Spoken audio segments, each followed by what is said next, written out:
It's the After the Show podcast, precious.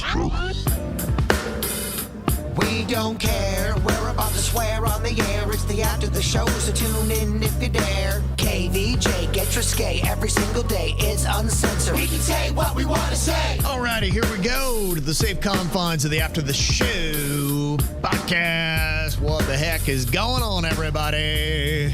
Butthole donut. Yeah, now we can actually talk like real humans.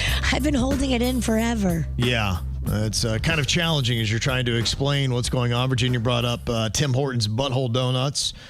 And Jaybird and his girlfriend were apparently licking the center of them last night while looking at each other. Put fudge in the middle. Lick that butthole donut. It's kind of hot. Be like, "What is your butthole?" Yeah. Tell me you guys weren't doing that. Can we just get a clip of that, of Kevin? This is your butthole. And that's all the clip is. There's no context to it. What is going on? What is this? Who is this sick man? Those clips do well. There's one clip where it's just Kevin for like 5 seconds just looking like a maniac after a bit. That was after the smelling salts. Yes. And it did very well. Yeah. And it was horrifying. Yeah. People like it. They like it weird, Kev. I know. Short and weird is what they like. Okay. We're trying to get weirder. We got you. If you like short and weird, well, that's us. Virginia threw out the BH donuts. Like everybody knew what the hell she was talking about today. And people are like going, "What is a BH donut? I don't know what this is." And trying to explain. It's like, well, it's, because you don't really want to say butthole because that's when the mom's like, "You don't know how to explain to my kids what a butthole is." And you're like, all right. So you're trying not to say butthole for the kids. And so I did put the challenge out there, though, as we kind of tried our best to explain what it is. We had Justin who went to Dunkin. And he went and asked them for a BH donut because I said, there's not going to be one person that's going to know what the hell you are talking about. No, you have to say butthole. But you said BH on the radio. That was my point. I'm like saying, because you're saying BH and nobody knows what BH donut means. I have to say it on the radio because you can't say butthole on the radio. There's major miscommunication going on. He's just saying that by you saying BH donut on the air, people have no idea what the fuck you're talking about. Right. Like what BH? Yeah. People most of the time don't know what the fuck I'm talking about. Right.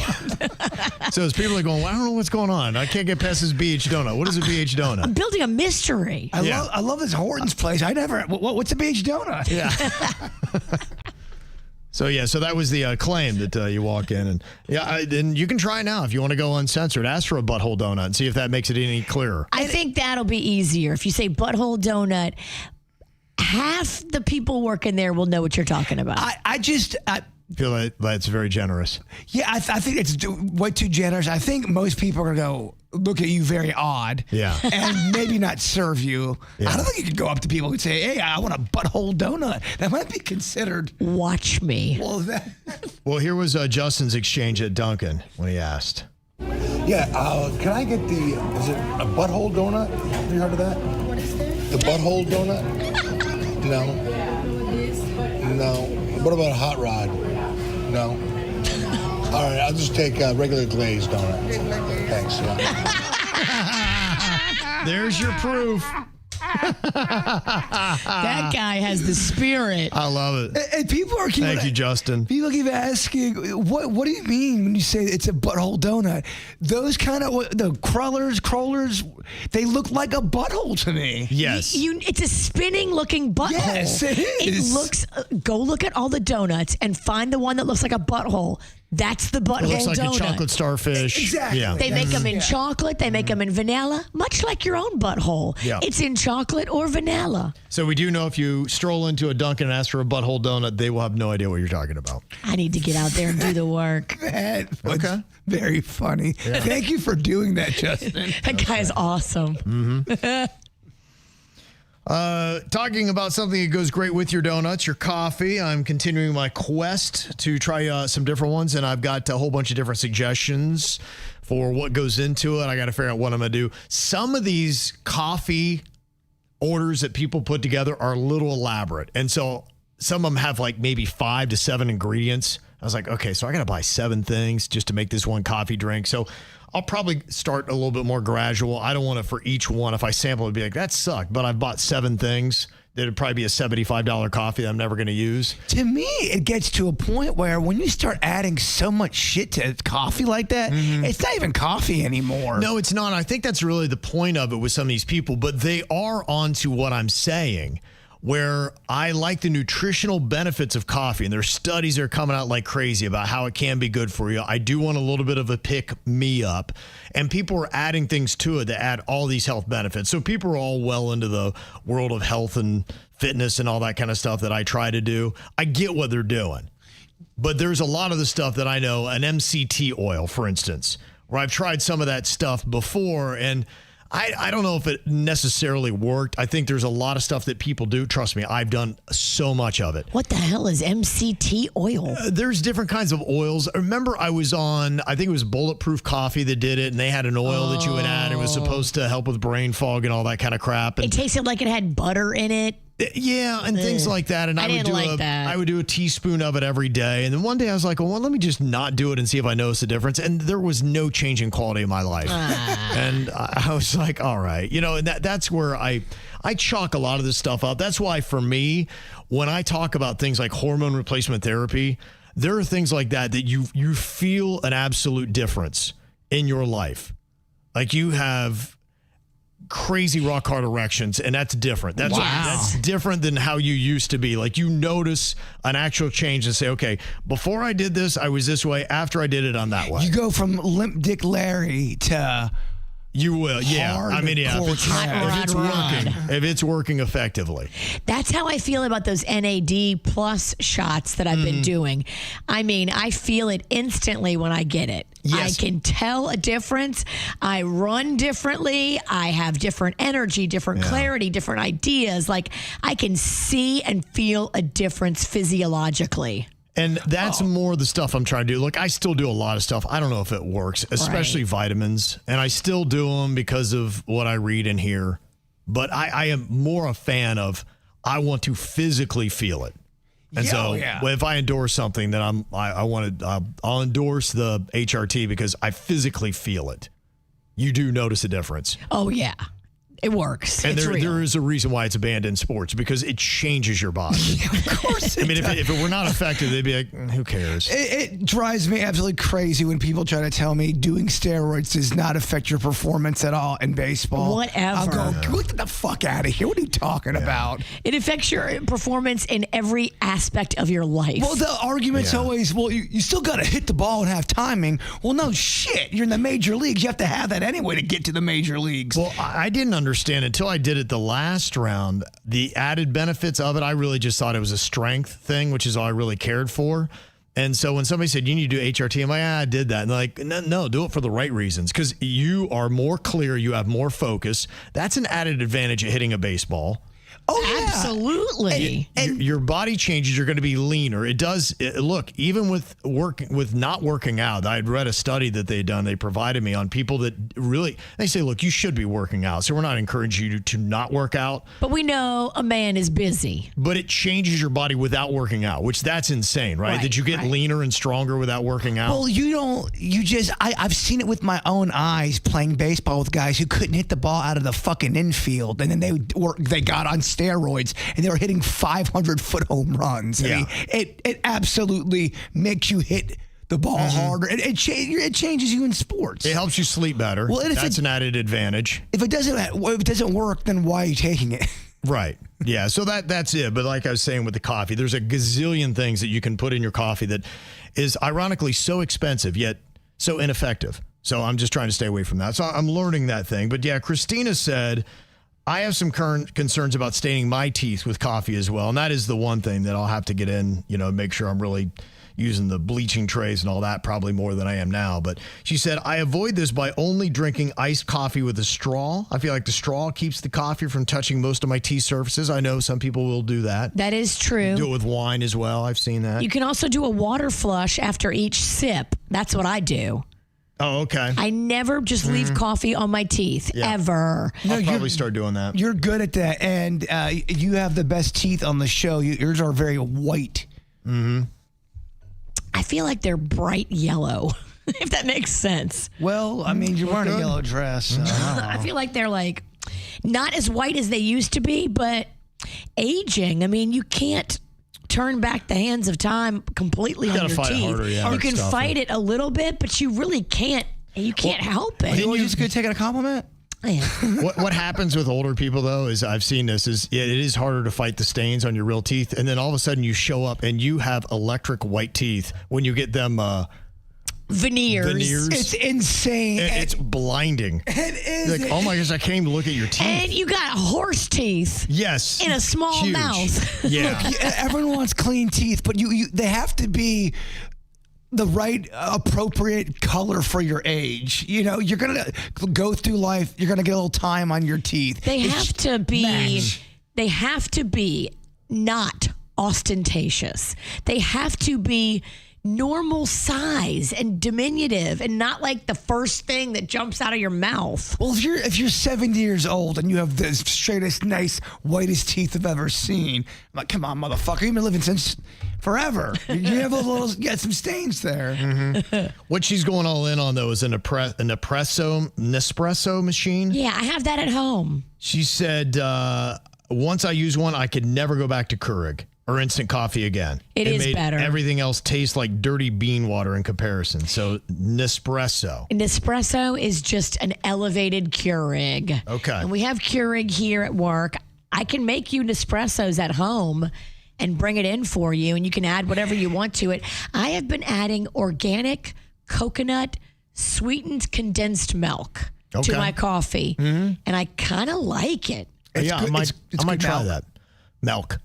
Yeah, I want to try that. That's what I want to do. I'm going to try a whole bunch of different stuff and try to find my groove of what is good and healthy and great and gives me that kick and all the added health benefits. So I do appreciate all the suggestions. I don't drink coffee, mate. I don't buy any of those creamers with all the chemicals in them. I'd rather just do, straight up, pure, unbleached sugar if I have to. Mm-hmm. And then a little Bailey's. Okay. A little Kahlua. Little Bailey's. I love how we're talking about health mixing with alcohol. Panda bought me this special. It's called 4 Farms, and it's small batch Irish cream. Okay. And I keep it in the fridge, and for special occasions, I put that in my coffee. If you need a little nip on the weekend, it's real nice. It's a shredder type of okay. Get you going. The shredder. That kind of stuff. That's what gets you going. If people are confused about the shredder, that's where Virginia and her husband, Panda, explore the BH. No ass play. I'm not like you. I'm not going bung. Bung. Bung. I don't know why that word makes me laugh. It's bung's exit only. Mm-hmm. Jay was talking about the ghost activity going off at his house. 3 other people have heard the old creepy music that is seemingly coming from the walls. And then last night, it seemed like something was trying to tug Jaybird's blanket off of him. Someone had a good point. They go, Bird, make sure that music that you're hearing, because sometimes you can put on a faucet or have pipes in your house that almost make a melodic sound. Squeaky pipe. Yeah, and it kind of does sound like music. And if it's coming out of your wall, you're like, what the hell is this? Yeah. Or did someone's chilling on my wall with the radio fucking with me? Shouldn't you get that Bluetooth in there? Yeah. It'd be so easy to do. All you do is you cut a little hole in somebody's wall, slip the speaker in there, patch the hole. Oh, you could easily get me, and I would go insane. Because you're right, it would be an easy thing to do. You could switch up the sounds. One day it'd be frogs, next day it'd be circus music. That would be fucking horrifying. The man would go insane. So you just hear a shit ton of frogs. Yeah. And you can't find them. Where are these frogs There's no coming from? fucking frogs out here. I mean, there's so many frogs in my room. Birds, frogs. I mean, you could really screw with somebody. you really you could. Yeah, and if you had cameras there to watch their frustrations, Sirens. that'd be amazing. Sirens, just radio screams. Oh my God. One text wants to know, is the female Spirit angry about your girlfriend being there? Could she be jealous? I'm just wondering. It's been discussed, and we do think that might be part of the issue. Does not like my girlfriend Honeyface. Doesn't play well with other bitches. Yeah, if you believe in that kind of stuff, me and Vicky have our own theory about an old timey woman that lives at the house that's kind of a little jealous and possessive. Oh, okay. Yeah, she wants the bird all to herself. I think she wants to. Yeah. How about that? Okay. Yes. She's not welcoming of the new threatening woman. No, and I know people don't believe me, but random shit just flies off of stuff at my house. I know that sounds insane. Yeah. And you have poorly mounted shelves. Well, that was my second point. I really went with a budget. And a buzz. So you can't tell I'm going to have 2 whiskeys and hang this shelf. No one believes. What could go wrong? Nobody believes it was just 2 whiskeys. Seriously, you got to be sober to hang shelves. That is some of the hardest work. She is right, because I've hung shelves where I've been fucked up before, thinking I nailed it the next morning. It just looks like all these ridiculousness. Tic-tac-toe. Ghosts. Said you did have a spiritual moment, though. You've seen a lot of cardinals, and that's supposed to possibly be representation of somebody that is in the spirit world that you might miss, kind of just sending a live image to you to communicate and say everything's all okay? Yeah, it's really kind of just saying, hey, I'm around, I'm here, I got your back, I'm watching you. If you believe in that kind of spiritual stuff, and the cardinal does represent that, and it was cool because I don't see that many cardinals for some. I see a lot of Blue Jays, not a lot of cardinals, so I get very excited when I see a cardinal, and I saw one yesterday as one of my mom's favorite songs came on the television. I thought, well, it's a cool moment. That is. Whether it's coincidence or not, the way I always look at that, you know what? In the moment, I'll take the win. It made you feel good. Yeah, exactly. It made you think of your mom, and it's that special. Mm-hmm. Yeah. You're putting together the backyard. Are you completely done with your dinosaur garden, or is that still a work in progress? Dinosaur garden is pretty much done. I've been debating on if I wanted to go all rock on one side of or go in turf, because I don't want to mess with the lawn anymore. Yeah. It's not that big of a lawn anyway. So I'm thinking about doing what you have, the turf. I'm trying to get it priced out. What do you think you'd be doing in that space? Is it a space where you want to walk, or is it a space that you want to look at? It's going to be more of I would say, a space to look at, because that's where I'm putting the memorial garden for my mom, for Aunt Ann and Chewy. So you'll see it. Yeah. But I guess you will be walking over there. It gets hot, right? Yeah, you might be talking about a combination then of, okay, build everything out with rock that you want for the memorial place that it would be. And then anything else where it's like, okay, that's all the memorial I'm putting up. And then the rest of it, because that way you're cutting the cost. I would think that the turf would be a good bit more expensive than the rock. So do all that stuff first, and then whatever is left, just turf it over. Because there's not much to turf. Don't get shitty rocks. And don't get shitty turf either, because they do have that too. Look, the guy's super, super cool. Some of that turf comes with a warranty as well. So that's the one you want to get to make sure that, 2 years down the line, it doesn't look like shit. Yeah. Yeah, and I've talked to many people. Making a tunnel at my house, it's not in the cards. Thank goodness. That seems like quite a project. I don't think we're making a tunnel. But how cool is a tunnel? The tunnel would have been your final resting place when it caved in on you. So I'm all about nixing the tunnel plan. Yeah, and I'm always afraid you're going to hit some kind of line, in the ground. Call before you dig. That's what they say. My dad talked me out of the whole tunnel idea. Good. He's like, if we're going to do this, we got to get permits. I go, Dad, permits? That's not how we do this shit. I've never gotten a permit in my life. It's a secret tunnel, Dad. I'm full-fledged filming a movie with no permits. If I got a permit. Oh, yeah. I checked, though. You don't need a permit to film a movie, because I talked with my friend at the film commission. I asked her, hey, should we legitimize our KVJ horror movie and pull a permit? And she goes, as long as you're on private property, you don't need it. Right. It's only if you go on public property that you need it. Yeah, we've been fortunate. We've had some great great private places to film. So that's Love it. Definitely makes it easier. That's good to hear. Got an email from pilot Chris. We started off the show talking about the plane that went down. Thankfully, it doesn't sound like anybody was seriously injured, but it was right there trying to get to Lantana Airport, and it went down right on the outskirts of Lake Osborne and Lake Worth Beach.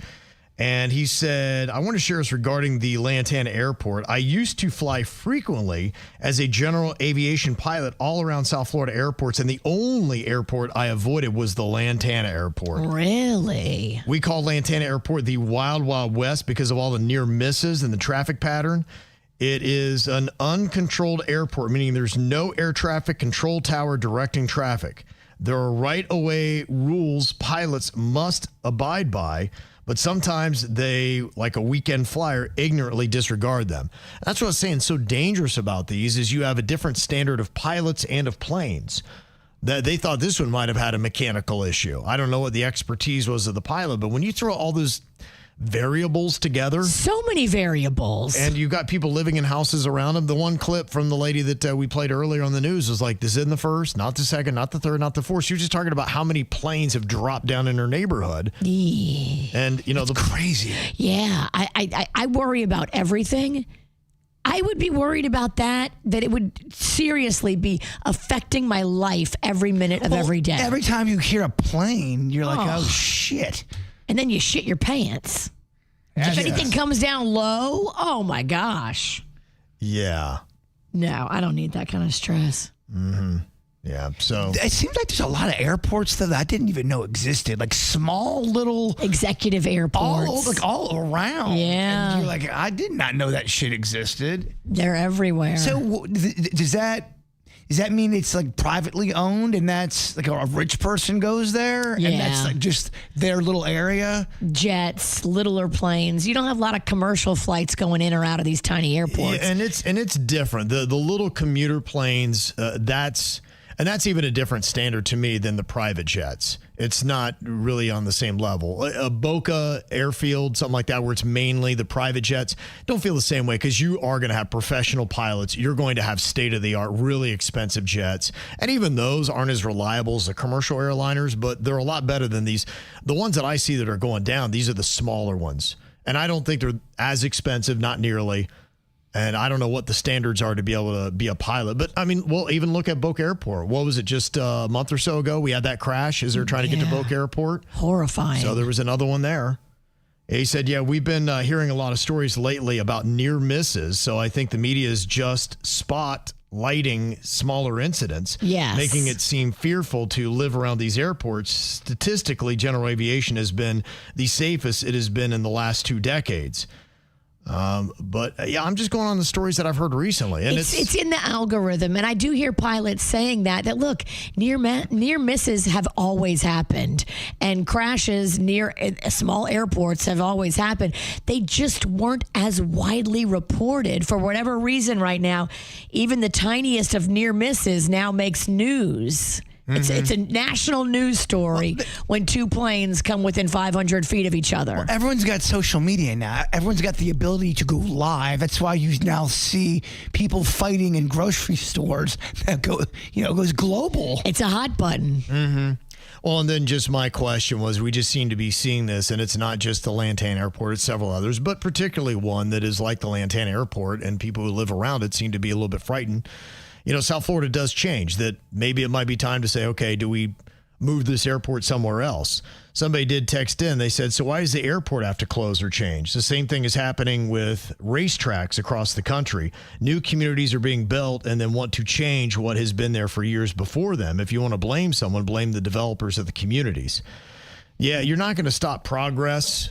Good luck with that, especially in a place like South Florida. Yeah, where the housing cost is so high because the available places to live are so low.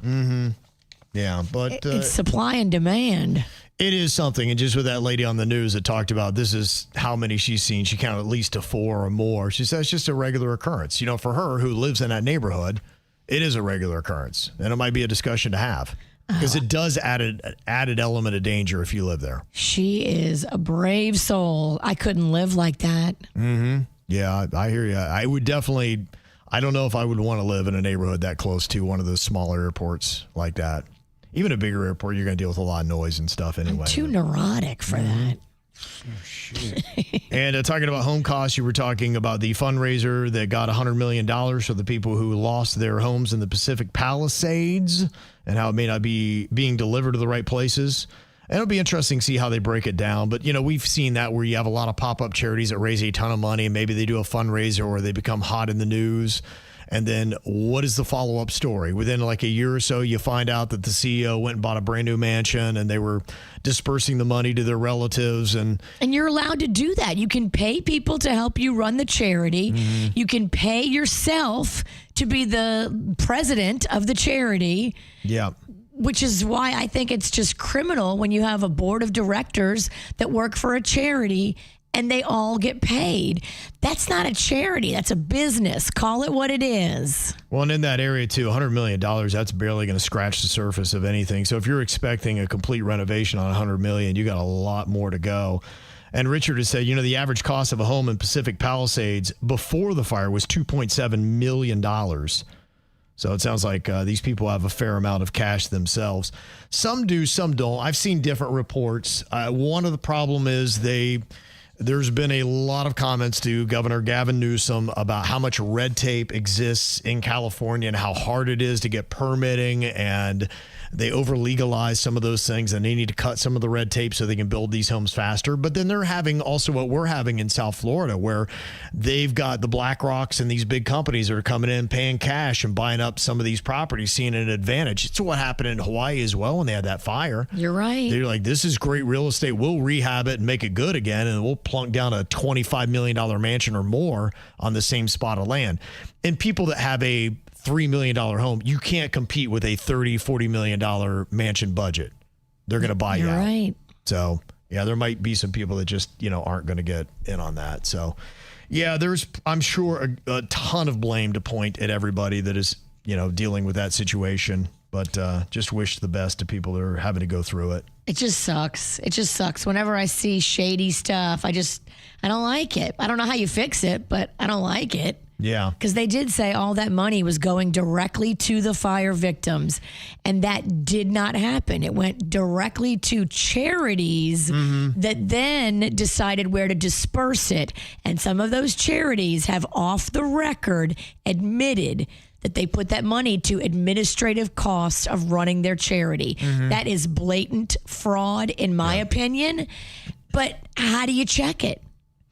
How do you punish it? How do you investigate it? Like what? Like the governor and the people that handed out the money decided which charities got it. Well, what's tough about this, too, is they've done a benefit show. And ideally, people are paying the money because they want to see the concert.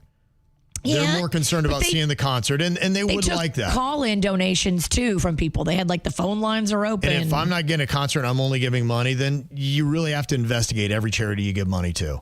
And like I said, the ones that are pop-ups, they haven't been around the block. They don't have a good way of dispersing a lot of the money. And I think that's why almost every time you see one of these pop-up charities that's going to take care of just one tragedy, you always have a story of this, where there's fraud that goes on and people are not happy and the money doesn't get where it's supposed to go. Imagine that. People can't be trusted.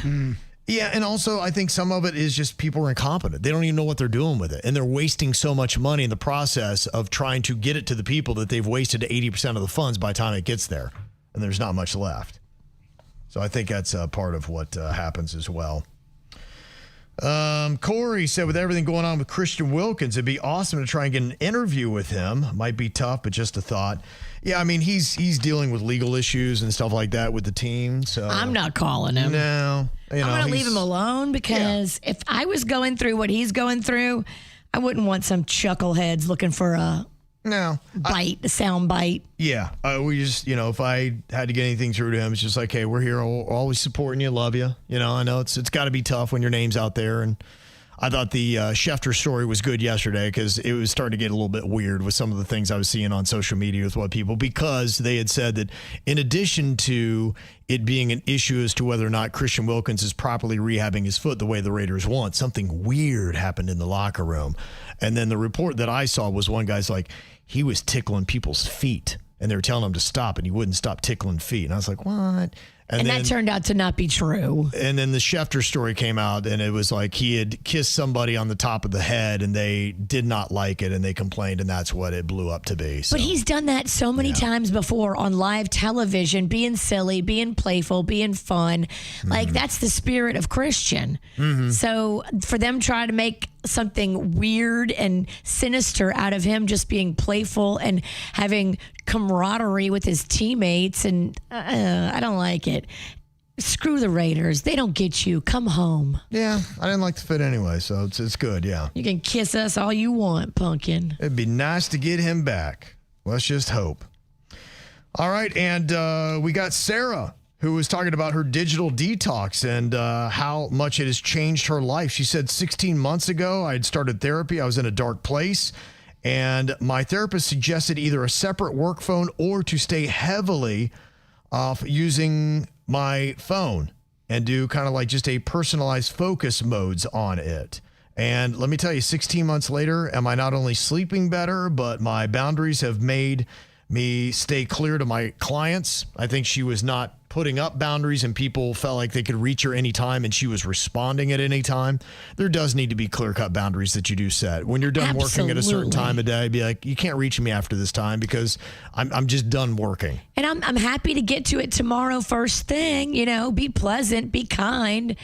But self-care is so important. I'm just noticing with a lot of people in my personal life that have done the same thing. They've all said the same thing. They go, it's made my life so much better getting off the screen as much as I was. Just constant people fighting or just this or that. It's a lot. If you're sad, this could be why. And you might not be making the correlation.